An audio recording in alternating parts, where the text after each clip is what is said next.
Hey everyone, welcome back to our channel. So for today's video, I'm going to show you on how you can easily change your desktop wallpaper. So to start, we'll have to go to our search bar and then search for settings.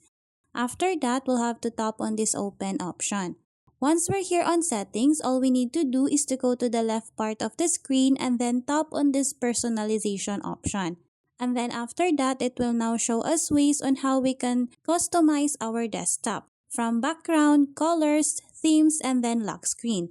But since we want to change our wallpaper, all we need to do is to tap on this background option.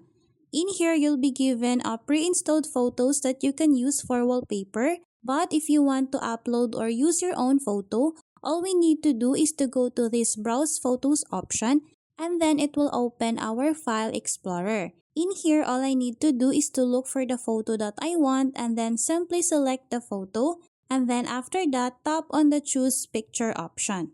And in here, as you can see, the photo is automatically added as my wallpaper. So if I go back, as you can see, I now have a new wallpaper here on my desktop. So that's how easy you can change your desktop wallpaper. I hope this video helped you out and then please don't forget to subscribe, hit the like button and then the notification bell so you won't miss a video on our channel and I'll see you on our next video.